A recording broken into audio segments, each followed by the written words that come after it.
ପ୍ରାର୍ଥନା ଅଗଷ୍ଟ 2, 1913। ଯେଉଁ ମାସଟି ଆରମ୍ଭ ହେବ, ଆଜି ସକାଳେ ମୁଁ ଯେତେବେଳେ ତା ପ୍ରତି ଦୃଷ୍ଟିପାତ କଲି, ନିଜକୁ ପଚାରିଲି, ତୋର ସେବା କରିବାର ଶ୍ରେଷ୍ଠ ପନ୍ଥା କ'ଣ? ନୀରବତା ମଧ୍ୟରେ ଅସ୍ପଷ୍ଟ ଗୁଞ୍ଜନ ପରି ଛୋଟ ଏକ ଅନ୍ତରବାଣୀ ଶୁଣିଲି।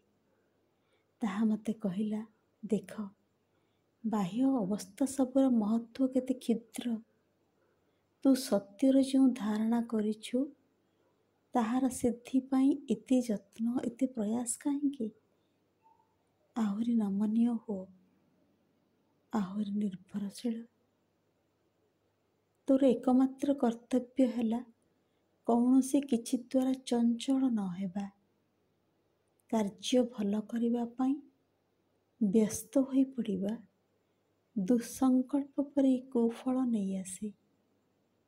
ଗଭୀର ଜଳ ପରି ପ୍ରଶାନ୍ତିର ମଧ୍ୟରେ ହିଁ ନିହିତ ଅଛି ଯଥାର୍ଥ ସେବାର ଏକମାତ୍ର ସମ୍ଭାବନା।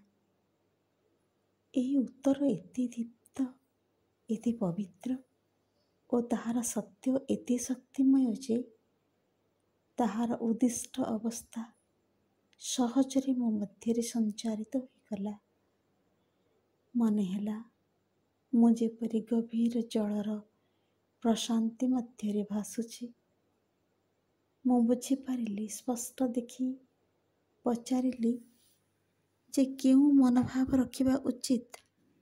ହେ ସର୍ବାଧୀଶ, ହେ ପରମ ଗୁରୁ, ଏପରି ଅବସ୍ଥାରେ ଯେପରି ନିରନ୍ତର ରହିପାରେ, ସେଥିପାଇଁ ମୋର ଆଉ କିଛି କରିବାର ନାହିଁ।